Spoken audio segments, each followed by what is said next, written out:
Good morning and welcome back to one of our degree episodes. We are going to be looking at a Poe place.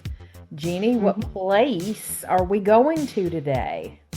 Well, Virtually. yeah, virtually. We're not actually there today, so we're going virtually. And we're going to some of the places that are most popularized for having Poe, and that's going to be Baltimore, Maryland. Yes. And Woo woo! can't see this is a picture I actually took, Edgar Allan Poe Square. The Mhm. house is behind my head where he did live, and we're going to talk about that in a moment.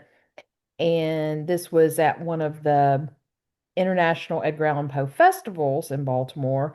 And it's going to look very different going forward, but we'll talk about that later in this episode.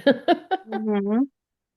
So I guess we should start at the point where Poe came to Baltimore to live for part of his life. Yeah, because Eliza, his mother, and I believe also his father, there's some concerns with that information, but they came to Baltimore to participate in a play in a theater. And then Eliza was living there with the three kids, and then that's where she developed tuberculosis and eventually died. Yeah. And that's how Poe ended up in foster care in Baltimore. Yeah. Well, actually, she died in Richmond. Well, let's yeah, I mean, it was Richmond, but not far off from Baltimore because not many people know that those two places are not that far away from each other. No, not at all. Not at So, all. anyway, yeah, so either way, he, in essence, was in Virginia with his mother when she died. He ended up going to the Allens, and that's where he became pretty much enmeshed in a society that he was both what's the word? Estranged and unaccepted at some From, point. Well, because of Mhm. John, his Yeah, stepfather, or his foster step, whatever you want to call him. Foster. I'd say Foster. Yeah, either way, he was not truly a father to Poe. He only No, got him because of Francis. agree. I agree. So, I mean, that's the thing. And so, because he, kind of grew up in that area. He went to the University of Virginia. He ended up in the military. We've discussed all this when we've talked about his Mhm. background. So we don't really want to go into a lot of that because we want to talk about Baltimore and how he ended up in Baltimore. And then evidently, because he died in Baltimore, that's why they lay claim to Baltimore for Poe. Right, exactly. And because it really and truly, he did not live a lot of the years of his life in Baltimore. It was more in other places, but especially for Virginia. But basically, around 1829, when there's a few places that he stayed before he actually started living with, like, um, Mariah Clem. He stayed at Mrs. Beecham's home, who was a cousin of his. He stayed there in the month of May. And then also in 1829, at the Bells Hoover Hotel, which is located now on Hanover and Baltimore streets, and all of these places don't exist there. They are demolished, but you could like actually go to the streets or street corners and see these. He did share a room with his cousin Edward Mosher in June. So he went from May to June, moving like that. And then in 1831, when Poe returned to West Point, he lived with Mariah Clem at her house on Mechanics Row at Willis Street. And so basically, 1829, he returned from the army and then went to West Point. And on his return, That's when he came back to live with his aunt, Mariah Clem.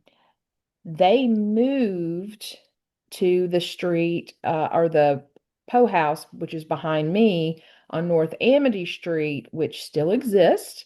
At the time they lived there, this was in 1832 to 1835. It was number three when they lived there. Now it's number 203, like technically with the address. But Mariah Clem was there.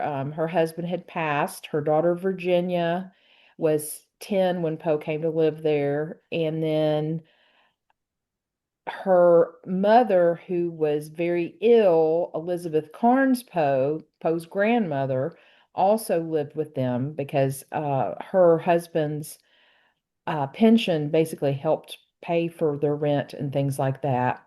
Probably at the beginning of Poe's time there, Mariah's son Henry Clem possibly lived there. And at the time, this was considered the countryside, which I thought was very interesting because it's very much in the city of Baltimore now. Well, you also have to understand in that early times, the United States was still growing and the population probably as a whole with the current colonies slash states by this time Hmm. was only a little over 3 to 4 million. Yeah, So most everything was not as urbanized as we know it exactly. today. Yeah. It would have been just very interesting to see it during the time before all the expansion. Oh yeah, I mean it still was modernized in certain ways, but it was definitely a lot more land and not paved roads and all that jazz. So Yeah. Oh, yeah. Another place that Poe utilized during this time frame from about 1831 to 1832 was the Mount Clair B&O Railroad Station. He would go visit his friend John Pendleton Kennedy in Ellicott's Mills, and so he would take the train to be able to travel there. So that's really cool. yeah, And I mean it was a great way to travel back in those days anyway, because it Mhm. it to us would be the equivalent of the airplane. Oh, absolutely. Absolutely. Just, yeah. I don't know which one would be safer. We're not going to get into that discussion. No, no, because they both have their problems.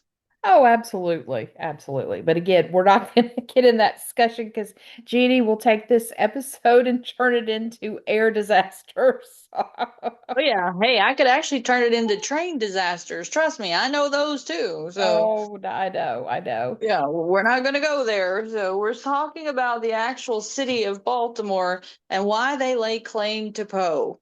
Absolutely. So the this was early on in Poe's career as a writer. Hmm. And he did write several stories and poems while living in Baltimore. And so I'm going to read the list. And one specific one we'll talk about a little bit more in depth because it really helped launch him into getting more notoriety and publication. So here's the list. So of his short stories that he wrote, manuscript found in a bottle. It's always abbreviated MS. Dot. He wrote The Visionary, Lionizing a Tale, Shadow a Parable, Psyop a Fable, Berenice a Tale, Morella, King Pest the First, a tale containing an allegory, Hans Pfaall, a tale. So that's the list of the stories he wrote while he lived there. Hmm. A lot of times his stories are not necessarily referred to with all the extra little things of a tale and things like that. They're just like King Pest or Hans Pfaall and such. Poems he wrote there: Latin Hymn, Enigma, which was on Shakespeare, Serenade, To Sleep On, Fanny, The Colosseum, to Elizabeth, and to Mary. All of those were written there between that time frame of around 1832, I believe, to 1835. So while he lived there. The one that we're going to talk about a little bit more in depth is manuscript found in a bottle, because the Saturday Visitor it was called the Baltimore Saturday Visitor, was a weekly periodical that was started by Charles Cloud and Lambert Wilson, or I'm sorry, Wilmer. I can't read my own handwriting. Um, they decided to put out a writing contest in 1832, and Poe submitted a poem and he submitted a short story. And after they voted and everything, MS Found in a Bottle won Poe first place. And so he won $50, which, I didn't look up the equivalent of money from 1832 to now, but I'm sure that was quite a bit of money back then. Yeah, But it's about $500 today. okay, all right. Okay, cool. And it was published in the October 19th, 1833 issue of the Saturday Visitor. So that helped, with him gaining some more notoriety and getting published in a periodical at the early stage of his writing, Right. which was really cool. But it still, I mean, it gained him some notoriety, but it still did Yeah. not give him enough No, to absolutely live not. on for definitely, especially for being a writer. Yeah. And then I believe it was the Colosseum was the poem that he entered. And it, Poe, really truly being a poet at heart, felt that it was the better work, but it only garnered like second place. And so I think he was probably a little bit upset that a poem didn't win over the short story, but I, many people like poetry, but I think short stories and novels and things like that are what people like more. Because sometimes poetry is hard to understand and break down. Well, and if you notice that his most popularized poetry usually is the ones that tells a story. Absolutely. Yeah. And that's one of the things with most poetry, it's hard for people to garner interest in if there's not something they can relate to. Yeah. So, and that's part of the reason that Shakespeare, most people don't understand. Yes, they're plays, but he wrote them in a type of poetic uh, iambic pentameter to Hmm. the point to where everybody doesn't understand that, yes, Shakespeare was writing poetry, but he was writing plays. Exactly.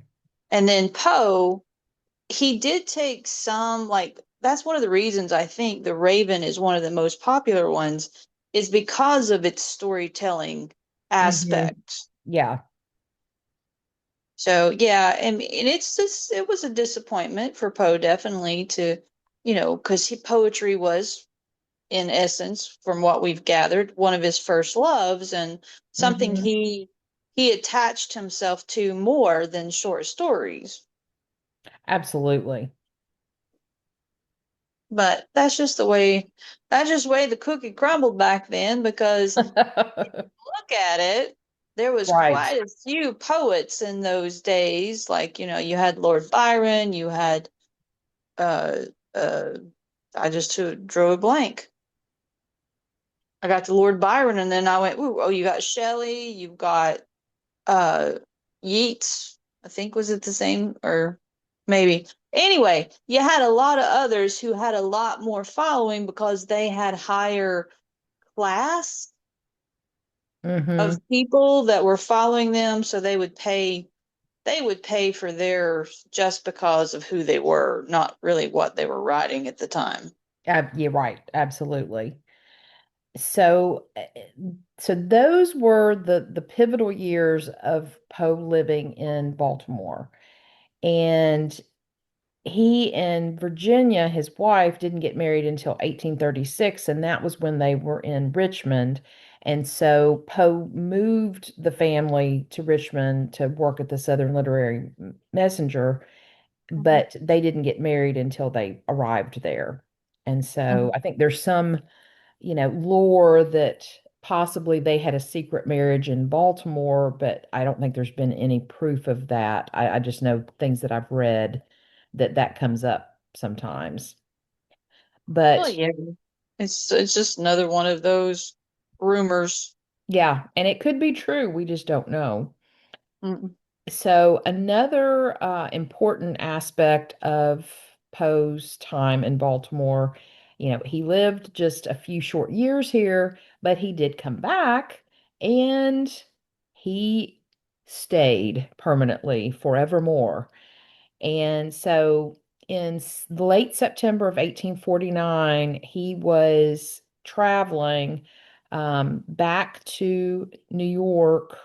I believe it was no, or to Yes, Richmond. it was New York. Yeah, He thank was you. going to New York because they were going to publish some of his works. Yeah, well, and I think he was also talking about starting up his magazine too. He was going to, Yeah, yeah, that's kind of what the whole thing is what I'm yeah. talking about. They were going to publish his works with his own magazine. Yeah. And so on his way, so he stopped in Baltimore. I believe it was on around September 27th. There's some time between that date and October 3rd where there's no record of where Poe was. And so he may have just been staying somewhere and he could have been sick. There's all kinds of rumors about what actually was going on with him. And then on October 3rd, he was found outside the Gunners Hall Public House. Not in a gutter, he was just found outside. And you can actually still, like, passing down the street, that this place does not exist anymore, but you can kind of see where the address is. It's on East Lombard Street, and this man named Joseph Walker found Poe, and he was disheveled. He was disoriented, but he was able to talk to Poe enough to get a name from Poe to say, "Hey, this man can help me." And that was Dr. Joseph Snodgrass. And so he brought Poe's uncle, Henry Herring, with him, and they basically took him to the Washington University Hospital. That building actually still does exist, but it's now apartments. And so I visited outside, and there's a plaque you can go and see. Unfortunately, at the Gunners Hall Public House, there's no placard or anything. I wish they would put one up. I think that would be kind of cool. But Well, yeah, it would be. And one of the other things to note about the time in Baltimore around 1849 was there was a lot of unrest because during those times, America was growing rapidly because you had Manifest Destiny going on where a lot of people were moving out west. You had Gold the Rush. industrial revolution growth coming on.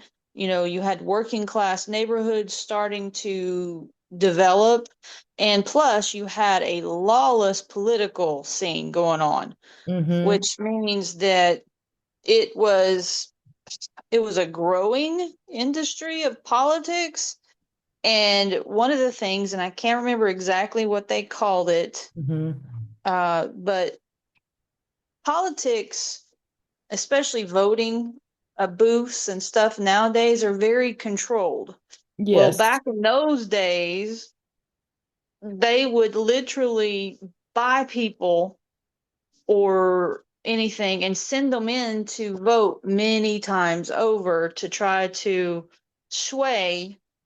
It was the equivalent of like stuffing the ballot box, so Yeah. to speak. Yeah. And people would And change their clothes, or they were forced to change their clothes to yes, go back because in. they would just grab people like travelers or anybody, and then they would force them to change clothes and send them in as many times as they want, and they would pay them or they would ply them with drugs or drink or whatever they could. So Mhm. and there has been rumors that there was part of that was one of the things that led to Poe's death, that he got mixed up in some of that, to where Yeah, they were forcing him, because he was definitely he was traveling from Richmond to New York and stopped over in Baltimore. yeah, And so, like, he could have been easy prey, and he was from that area, over time. yeah, So, yeah, there was a lot of rumor, a lot of mystery, and there still is, over Poe's death, about where he was during that time, what was going on, how did it come from, like, September the 28th and 29th until they was found October the 3rd. yeah. Yeah. So, but Baltimore claimed him because of his death there. Yeah, I mean, really and truly, it's the biggest thing to happen. I mean, Boston kind of barely claimed him for his birth, but now Mm-hmm. they're embracing him more. But now, yeah, Baltimore has a very legitimate reason to claim him. Um, but the Washington University Hospital is on North Broadway. Like I said, you can still go and see. There's the placard. Get your picture taken outside if you want. I did. And then the where he's buried is the Westminster Burial Ground, which is at West Fayette Street. And Mm-hmm. Poe's grave, the final one, we're going to talk about that for just a second, is at a corner where, like, if you happen to go there and for some reason the gates are locked, you can still see his grave prominently from the street, which is the first time I ever got to go, that happened. They were supposed to be open and the gates were locked. And I was crushed that I didn't get to go in, but I still was able to see it, take a picture, and that kind of thing. But I just couldn't see the entire uh, monument around it. But Mm-hmm. Westminster Burying Ground started out as Baltimore's first Presbyterian church in 1786. And so the church building itself, it's renovated now to be an event center, but it's absolutely gorgeous on the inside. And then just right outside is the graveyard. And the during the Revolutionary War and the War of 1812, the church, um, where the property was, built piers over some of the tombs. And so they've created, in essence, kind of a catacomb type state with some of the graves underneath. And so the way to go down into a lot of the graves underground is through this very narrow little stairway down there. And it's very cool. I've been down there. But originally, these graves were not, they were actually on the ground. And so it's just very interesting to think about. But Poe originally was buried in an unmarked grave right next to his grandfather in the back of the cemetery. And then I think it was his cousin had a um, tombstone put there for him. So then in 1875, a school teacher and students raised money, pennies for Poe, to get a proper monument for his death, for his grave. And so they temporarily moved him up close to where the final resting place would be. And so he was moved there. And then in 1875, they actually put him where he is buried now. And they had a ceremony, and Mariah Clem's buried there. Virginia, his wife, is buried there. And in 1875, when they did this and had a ceremony for it, Walt Whitman was actually in presence for this ceremony. So that's really kind of neat. Yeah. I mean, it's got some wild times going on with his burial, and Oh yeah, his movement. You know, and even Virginia. after he died, he was still moving around. Yes. Yeah, because the fir I think it was the first time they moved him, his casket came apart and his skeleton was like right in front of everybody. And that was one of the other myths, or not myths, but I guess it could be myth or theories, I guess would be a better way to say it, where they think that he could have had a brain tumor because there was a calcified spot kind of lolling around where in his skull. And Yeah. so, but yeah, so they had to kind of fix that. Yeah. I mean, it's like Poe, he can't rest peacefully even after he's dead. Exactly. And the ceremony was on, I couldn't remember the date, but it was November 17th, 1875, where they reinterred him permanently. And so again, you can go visit that site. And it's very well visited. I think I've only gone there one time where there were no other people there. It's constantly being viewed. And the monument itself is very nice. But Yeah. those are all of the places that in Baltimore that Poe affected his life and after afterlife. Yeah. But I mean, there's a lot of places that revere Poe in Baltimore. Hmm. And I mean, especially his work, because one of the most famous things there is the NFL team, the Baltimore Ravens, Yeah. which is named after his poem, The Raven. Exactly. Yeah, which no other author has that kind of popularity for a No, sports I mean, team to there name. there there's sports teams that have historical names after them because, like the Trailblazers, they're named after Lewis and Clark and the others from Yeah. the different Santa Fe trails and stuff. Then you have the San Francisco 49ers, which is after the gold rush in Yeah. 1849. So there are a lot of things, but yes, this is one that is definitely attributed to an author's work that is Yeah. just so monumental. And they even have at the local zoo in Baltimore, they have ravens there Yes. as an Yeah. homage to Poe that you can go and see and pet them and or feed them. I don't know if you can pet them, feed them, but Yeah. yeah, Baltimore has used Poe's death as a success after all these years, unfortunately. Yes. Yes. And there is a statue. I can't remember where it's at.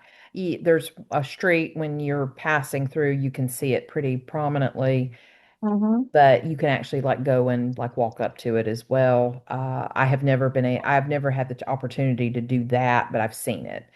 And then the Enoch Pratt Library has a Poe reading room, and I have been in it, and it's really just very nice. And they have things there that you can like set up appointments and things to see some of the artifacts that they have. And Yeah, I then, mean, and then also they have a restaurant. And I forgot to look up how long it's been there. I can look that up really fast. But it's Annabelle Lee's, which Jeannie and I have both been to, and mhm. Annabelle Lee's Tavern. And so they have cocktails and food items named after Poe works. And it's a really, really cool place. Yes, and there's also other bars and restaurants, and one of those is called Apropos, which is located inside the Baltimore Marriott waterfront Yeah. in Harbor East, and it's a restaurant that has a Gothic feel and is a subtle nod to Edgar Allan Poe. And their classic American inspired local fare with names like Poe Burger And then, of Mm-hmm. course, you have Annabelle Lee Tavern, which was opened in 2007, Yes. that pays homage to him, like Carmen was talking about. They have all different cool, foods and stuff Mm-hmm. dedicated to Poe. And the decor is fantastic. Oh yeah, it's very, it's a, it's very whimsical Mm-hmm. because of the Poe relations, because you feel like you're back in those times, Yeah. which is really cool. Yeah, absolutely. And one of the biggest things that I know, other than the Poe Museum, is the International Poe Fest every year. Yes. And that takes place either it's the weekend as close to his death date as possible, which was the death date was October 7th. Hmm. And this year it his death date is on a Wednesday, and so they chose the first weekend. Yeah. And I have attended every year, even the year during COVID where it was virtual. I watched online. And the other cool thing is that the second year of the festival, they decided to add the Saturday Visitor Awards to honor Poe's legacy. And as an author, artist, performer, any kind of work that is really dedicated to Poe, inspired by Poe, adapted of Poe, can be submitted to be nominated. And then if you're nominated, you may win. And so there's been some really, really neat things that have won for it. Yeah, they're very diverse in that area. Mm-hmm. Absolutely. You've And got dances, yeah, music, all kinds of cool things. yeah, and different art forms, not just there's always been like lots of paintings and artwork of that visual flair. But I've also seen, I think I think it was the first year, someone was nominated for like Poe nutcrackers. Like they were really, really neat, really cool. Yeah. But the and to me, one of the highlights of the whole festival is the Black Cat Ball, which takes place on Saturday night. They've held it at a few different venues, but the main one that they've kind of stuck with has been Westminster Hall. And so they do present the winners of the Saturday Visitor Awards there. There's food, there's dancing, music, entertainment. Um, and everybody gets dressed up. It's themed. Um, Last year was the Raven theme, and facts in the case of M Baltimore, both of those were celebrating anniversaries. And then this year it's going to be the Cask of Amontillado theme. And so people dress up kind of in that regard of the theme. And then at the end of the evening, everyone goes out for a cognac toast at Poe's grave. And so it's spooky, gloomy, macabre, and wonderful all in the same breath. Yeah, and it's one of the biggest things in Baltimore that is still living for Poe. Yeah, So it absolutely. happens every year. Mm-hmm. And so, yeah, Baltimore does really keep Poe's legacy alive, and they are in the middle of adding on a museum to be basically attached to the house. And a few years ago, they created Poe Park right in front of the house. It's kind of like across the street. And they have pavers where people have donated bricks with different sayings and things. And that's where the festival takes place, is right there on the street. And they also usually have things that go on at Carroll Mansion, which is a historical home not far from there.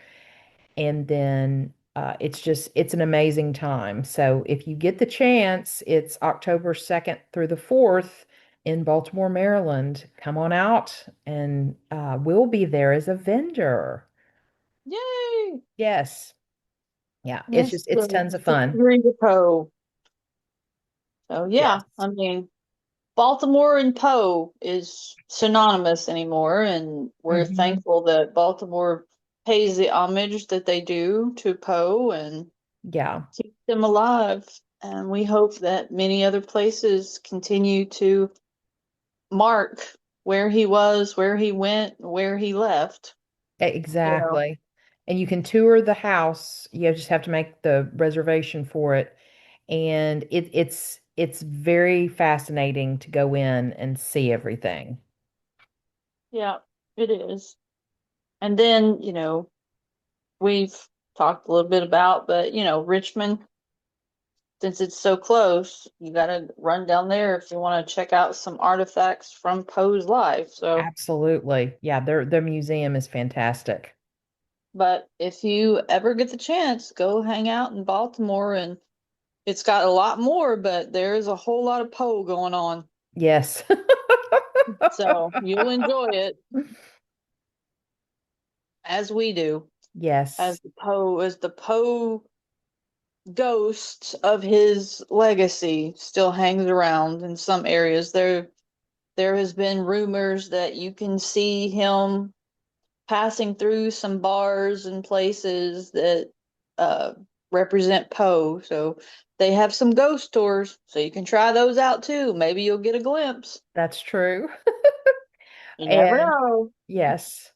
And this is our last degree episode for season 5. So coming in August starts season 6. Woohoo! 666. Because it's season 6, the 6 degrees of Poe in 2026. So I'm just saying. Yes. Yes. It, And it's it's it's very memorable to start it out that way, is all I gotta say. there you go. There Starting, you I'm go. starting to rhyme again, Carmen, so we've I gotta wrap this up. exactly. Well, I guess on that note, We we are are Poe Poe out. out.